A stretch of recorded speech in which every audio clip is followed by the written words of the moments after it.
I'm very positive. Obviously, I think we go well through new all-time highs.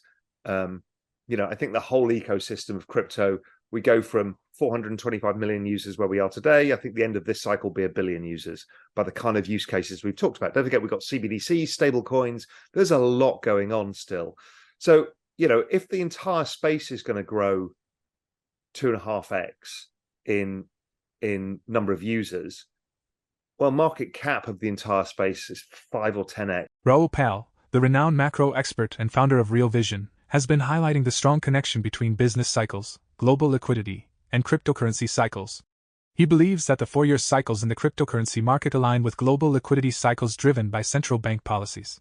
According to Pal, cryptocurrency prices often decline when liquidity shrinks during economic downturns but pick up when macroeconomic conditions improve.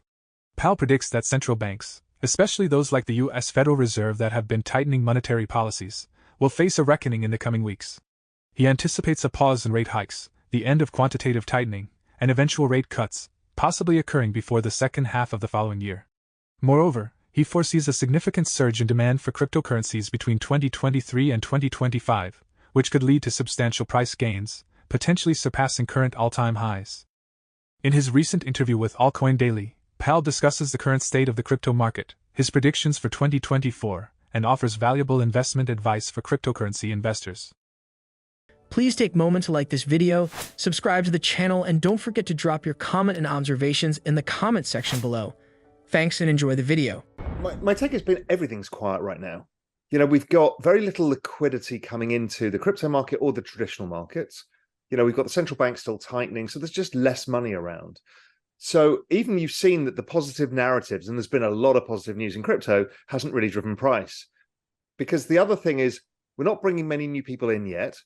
And there's a lot of supply on the market from, Mt. Gox, government stuff, FTX, and that just weighs on the market when there's no new people coming in. We're seeing it in traditional markets as well. There's just not a lot going on. It's kind of very summer feeling about it, drifting around, not that many people participating. You can see it on Twitter, you can see it in other places. Just engagement in the space is pretty low, but people have forgotten the space is up 50 to 100% this year. It's very quick to forget in crypto. Unless it's up 300%, we don't care. So you have to take it. Crypto is still the best performing asset class in the world this year, but we kind of feel miserable about it because it's gone sideways or down since April, let's say. So overall, my view is that the central bank is likely to start to see inflation falling and unemployment rising and economic growth slowing or staying slow. And so that means for the back end of the year, the more likely outcome is they stop raising rates. Okay, that's plus point number one. B, if the bond yields keep rising as they've been doing, they'll probably stop quantitative tightening at some point. That'll be plus number two. And then if inflation starts falling below 2%, which I think it will do towards the end of the year, they'll cut rates as well. So that's plus point number three. So that shifts the kind of liquidity cycle as it brings us into 2024. Now, 2024 is not only will we see, so all of my forward-looking stuff about inflation and unemployment, rents, those kind of things, they should continue to come lower. So that means the central bank now has the excuse to cut because they need to refinance all of this debt that they've got. And there's trillions of this stuff, and they can't refinance it at 5.5%. Just it's mathematically impossible almost. So really what I think they're trying to do is make it so they overshoot to the downside, so then they can cut and do the necessary things. Also, 2024 is an interesting year because it's an election year. So we tend to get more stimulus, whether it's government handing out money. There tends to be more money around to bribe voters. So I'm very positive on the last quarter of this year. I think it'll be volatile, let's say until October, and then we should have a good run going through.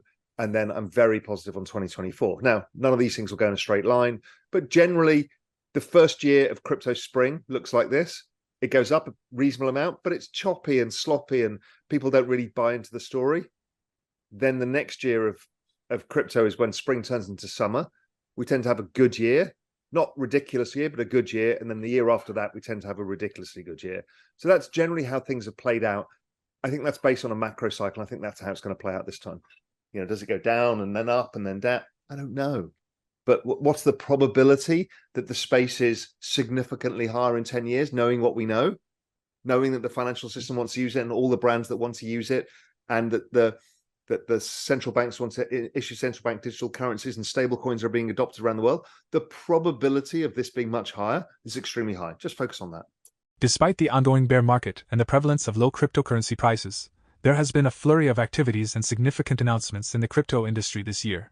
One of the most recent developments comes from Visa, the credit card service corporation, which has unveiled plans to facilitate the settlement of the USDC stablecoin via the Solana network.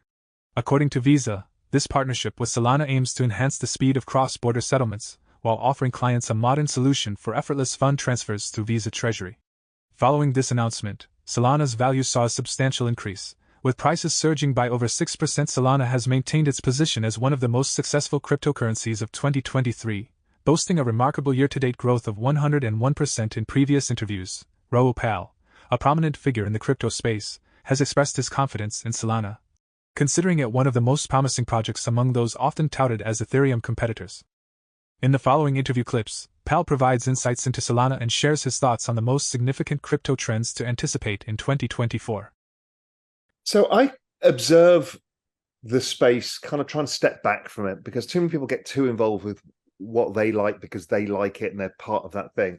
But I just observe Solana, and I think I've mentioned it in the show before, is like, I see Tolly as a thought leader. He's accepting of others around him. He builds bridges, doesn't destroy them. I see a very engaged developer community, and people are really, really passionate about building their ecosystem and building their technology. And there's a lot of people who use it, and there's a lot of public awareness of the chain. Why Visa using Solana? It's because it's fast. It's fast. It does a good job. It's not Ethereum. It's different to Ethereum. And even the way that Tolly has been talking about, could Sol be a layer 2 on ETH? Or, how do these worlds integrate? Just shows that, for Visa to make a wrong decision is not that easy, because things can be bridged, things can be interoperable, life can move on. So, I've just been observing that, and the Solana space has not put a foot wrong for a long time now, just when everybody had maximum fear and hate over the space. Now, also, you're getting rid of the FTX overhang. The thing that people didn't like is that FTX was such a big owner of, well, that goes as well. So for me, it's a great story. It's still probably the best major story in the space outside of Ethereum, because Ethereum's the big daddy. But if we're looking at the next stage down, where's the next altcoin that has relative security in it? You're not taking a wild guess. You're not saying, helium's going to go up 1,000x. You might be right, might be wrong. But Solana, if the space grows, will Solana do well? Probably. It's a smaller chain, so $100 of capital in Solana will move the price more than $100 of capital in ETH versus $100 of capital. So its liquidity drives it higher, and the higher it goes up, obviously, the more people are interested in the chain as well. So it feels the right thing. Besides the Bitcoin halving in 2024, what do you think are going to be some strong use cases or narratives that people are going to get excited about? I think it's going to be the applications layer. It's what can you do with NFTs that is not monkey JPEGs or fine art? What else could you do? How does ticketing work? How do these broader use cases? How's the financial system going to integrate? We're seeing lots of noise from the financial system. The two big parts of adoption for me is the financial system and brands and culture. So the financial system, we know they're sniffing around every single investment bank, every single asset management firm. London Stock Exchange has just announced that they've got a group working on tokenizing securities. What people want to do is get securities on chain, because it's a faster, more efficient, capital effective way of doing things. So I think that's what they all want to get to. So that's huge. That's trillions of dollars that flows through those markets. The other side is brands and culture and that kind of stuff. So that's sports, entertainment, fashion, luxury, that kind of stuff, plus music. Those are the big cultural pillars of our societies. And they have a lot of opportunity to use this. And we're seeing it from everybody from Starbucks to Nike to Adidas to Chanel to, Balenciaga to Mercedes-Benz to, so I think they're all trying it, testing out things. But if Formula One would get it right with NFTs in some sort of kind of cool format that's not just an NFT, but gives you unlocks and does different things, well, there's a 1.6 billion Formula One fans. What happens if football got it right? Soccer. There's 3 billion fans. So these things are massive. So it's those two that I've got my eye on. What those applications are going to be, I don't know. Are we ready with all of the wallets and all of the basic stuff that we need? We're getting close. In the interview, Raoul also delves into what he considers to be a winning investment strategy for all cryptocurrency enthusiasts.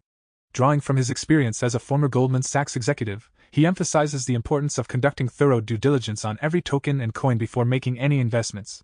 While he acknowledges that it's generally safe to invest in and hold the top 5 cryptocurrencies, Pal cautions against putting significant capital into smaller tokens unless you have a deep understanding of the project's true value proposition. Pal underscores the notion that investing in smaller projects carries inherent risks, where anything could potentially go wrong. In contrast, established cryptocurrencies like Bitcoin and Ethereum offer more stability and resilience. According to him, as long as central banks continue to print money to offset their substantial debt obligations and periodically refinance their debts, Bitcoin and other leading cryptocurrencies will remain reliable assets for safeguarding against currency devaluation and debasement.